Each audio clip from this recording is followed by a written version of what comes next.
What does it take for your own last name to become the literal dictionary definition of a traitor? This is the story of Vidkun Quisling, a man so universally despised, his name outlived his life to become a global synonym for betrayal. But how did a brilliant military prodigy become the ultimate puppet of the Nazi regime? April 9, 1940. Under the strategic code name Operation Weserübung, Nazi Germany launched a surprise invasion of Denmark and Norway.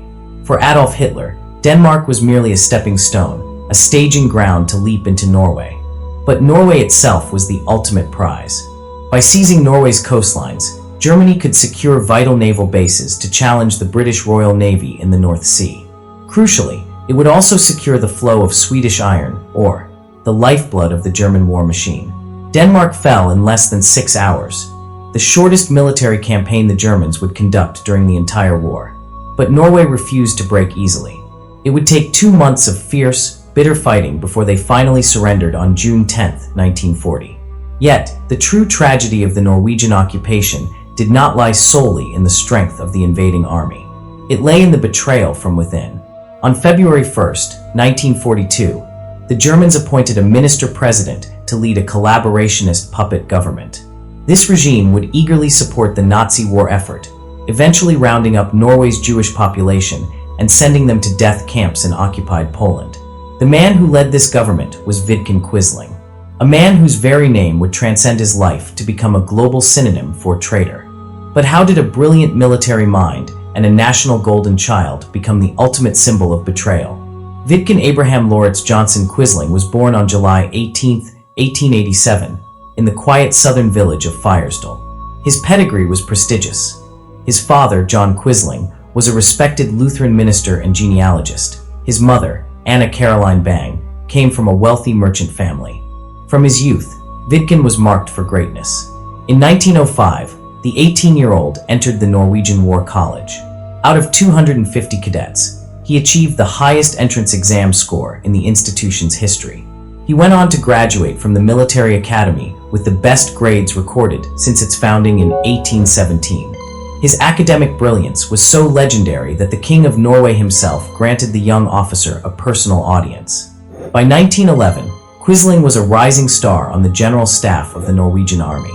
When the First World War broke out in 1914, Norway remained strictly neutral. Quisling, however, detested the neutralist peace movement. In March 1918, he was sent to Petrograd as a military attaché. There, amidst the chaos of the Russian Revolution, Quisling's political worldview began to warp. He was appalled by the starvation and misery, yet he deeply admired the brutal efficiency of the Bolsheviks. He watched in awe as Leon Trotsky mobilized the Red Army, concluding that the democratic provisional government of Alexander Kerensky had caused its own destruction by granting too many rights to the common people. Following diplomatic posts in Helsinki, Quisling arrived in Kharkiv, Ukraine, in 1922 to assist the League of Nations with humanitarian famine relief. His personal life during this era became deeply unconventional. In August 1922, he married a young Russian woman, Alexandra Voronina, seemingly out of convenience, to rescue her from poverty by giving her a Norwegian passport. Yet shortly after, he met Maria Pasnikova, a Ukrainian woman 10 years his junior. The three traveled together in a bizarre arrangement, with Vidkun and Maria living as husband and wife while claiming Alexandra was their adoptive daughter. Quisling's years in Russia did more than complicate his personal life. They forged his political ideology, which he called Universism. Originally conceived as a bizarre philosophical attempt to merge science and religion into a collective global consciousness, it quickly curdled into something far darker. Quisling began incorporating theories of Aryan and Nordic racial superiority. He convinced himself that global unity could only be achieved under Nordic leadership, working actively against what he perceived as a Jewish conspiracy. Quisling returned permanently to Norway in 1929. Using his prestige, he served as the Minister of Defense from 1931 to 1933 under the Agrarian Party. But Quisling was not a team player. When the party refused to name him its leader, he walked away. In May 1933, he co-founded his own political party, the National Samling, or National Unity. Quisling styled himself as the Führer, the leader. The party's platform rested on 4 pillars: corporate control of society, intense nationalism fused with Christianity, state paternalism, and complete economic self-sufficiency. But the Norwegian public wasn't buying it. In the 1933 elections, National Samling secured a miserable 2.2% of the vote. By 1936, the last election before the war, that number dwindled to just 1.8%. Quisling failed to win a single seat in the Storting, the Norwegian parliament. With his political career in shambles, his personal finances collapsed. Desperate for money, Quisling tried to sell a massive art collection of 200 paintings he had bought cheaply in revolutionary Russia, claiming they were masterpieces by Rembrandt, Goya, and Cezanne. Most turned out to be worthless copies. In a crowning moment of financial incompetence, Vidkun and his brother sold a painting by Frans Hals for just $4,000, believing it was a counterfeit. It was later authenticated as an original and revalued at $100,000.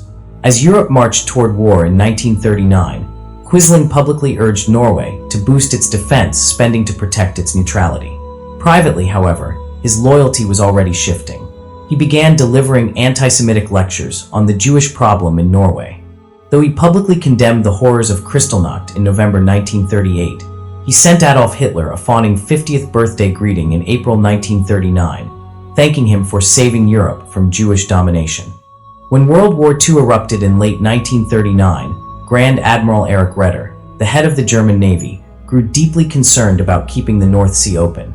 In December 1939, Raeder introduced Quisling to Hitler. Quisling played his cards masterfully. He fed Hitler's paranoia, falsely claiming that the British were already planning an invasion of Norway. Alarmed, Hitler ordered his military commanders to draw up plans for the invasion of Norway.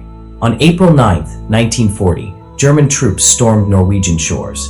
Amidst the panic, Quisling seized his moment. He marched into the studios of the public radio broadcaster in Oslo and initiated the world's first radio broadcast coup d'état. He declared himself the new head of state, ordering the Norwegian people to lay down their weapons and welcome the Nazi invaders. It was the high-water mark of Quisling's life, and it lasted exactly 6 days. On Hitler's orders, the German ambassador demanded that King Haakon VII officially appoint Quisling as prime minister to legitimize the occupation. But the king refused. He told his cabinet that he would rather abdicate the throne than appoint a traitor like Quisling. Inspired by the king's defiance, the government and the public united in their resistance. Quisling was suddenly useless to Hitler. His coup had turned him into an international laughingstock and a domestic pariah. On April 15th, the Nazis forced him to step down, replacing him with their own direct occupation force. Norway fell completely in June 1940, and King Haakon fled into exile in London. Hitler appointed the brutal Joseph Terboven as Reichskommissar to rule the occupied country. But Terboven still needed a local face to mask the occupation. In early 1942, he appointed Quisling as the minister-president of a collaborationist puppet government. Desperate to win back Hitler's respect, Quisling tried to fascistize Norwegian society. He attempted to force all children into the Ungdomsfylking, a youth organization modeled directly on the Hitler Youth. The backlash was immediate and immense. Thousands of teachers resigned in protest. Church leaders stepped down from their pulpits. Civil unrest erupted across the country. When Quisling tried to arrest the beloved Bishop Even Berggrav, even his German masters grew nervous. An enraged Quisling told the public, "You will have this new regime forced upon you, whether you like it or not." But Quisling's most monstrous act was his willing participation in the Holocaust. Upon taking office, he immediately reinstated the infamous Jewish clause of the Norwegian constitution, which had been repealed in 1851, to ban Jews from entering the country. Through October and November of 1942, Quisling signed decrees ordering the arrest of all Jewish men, the confiscation of their property, and the registration of every Jew in Norway. Soon, women and children were rounded up too. Under the supervision of National Samling and German officials, 772 Norwegian Jews were loaded onto ships and transported to the German port of Stettin, and then packed onto trains to Auschwitz. Most were sent directly to the gas chambers upon arrival. Out of the 772 deported, only 34 men survived the war. If there was any light in this dark chapter, it was the Norwegian resistance. Forewarned by sympathetic police officers and underground agents, over 1,000 Jews were smuggled across the border to safety in neutral Sweden. By late 1944, the writing was on the wall. As the Red Army advanced, Hitler ordered a scorched earth policy in northern Norway, burning towns and shooting civilians who refused to evacuate.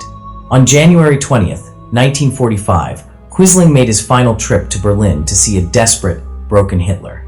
Quisling begged for a peace deal that would grant Norway independence from German interference, fearing his government would collapse. Hitler refused. When Quisling was asked to sign an execution order for thousands of Norwegian saboteurs, he finally pushed back, refusing the order. An enraged Terboven stormed out of the negotiations. Returning to Norway, a shattered Quisling broke down in tears, realizing his legacy as a traitor was forever cemented. On April 30th, 1945, Hitler committed suicide. 1 week later, Germany surrendered unconditionally. Quisling, ever the deluded realist, negotiated his surrender with the resistance. He surrendered on May 9th, 1945, foolishly believing he would be treated as a statesman who had saved Norway from becoming a bloody battlefield. Instead, he was thrown into cell 12 of Møllergata 19, the main police station in Oslo. His new home consisted of a small table, a basin, and a bucket.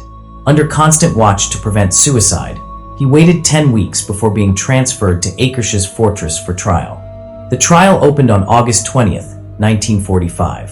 Quisling was charged with high treason, murder, theft, and embezzlement. Throughout the trial, Quisling defended his actions, claiming he had always acted in Norway's best interest. But his delusions found no sympathy. The prosecution used the testimony of German officers to lay the horror of the Holocaust in Norway squarely at his feet. On September 10th, 1945, Vidkun Quisling was found guilty of high treason and sentenced to death. In the early hours of October 24th, 1945, at 2:40 a.m., Quisling was brought before a firing squad at Akershus Fortress. His final words were, "I am convicted unfairly, and I die innocent." He was shot, his body cremated, and his ashes returned to his birthplace in Fyresdal. Today, Quisling's lavish wartime residence, Villa Grande, which he hubristically named Gimel after the Norse Hall of the Gods, stands as the Norwegian Center for Holocaust and Minority Studies. It is a place of education, dedicated to preventing the very hatred and extremism he championed. The day before his arrest, Quisling confidently remarked, "I know that the Norwegian people have sentenced me to death, but believe me, in 10 years' time, I will have become another Saint Olaf." He could not have been more wrong. While Saint Olaf remains a symbol of Norwegian pride, independence, and unity, the name Vidkun Quisling was immediately cast into infamy. Even before the war ended, the word Quisling entered the English language as a common noun. Today, across the globe, to be called a Quisling is to be branded with the ultimate insult, a collaborator, a turncoat, a traitor. Vidkun Quisling sought to rule his country. Instead, he became a warning to history.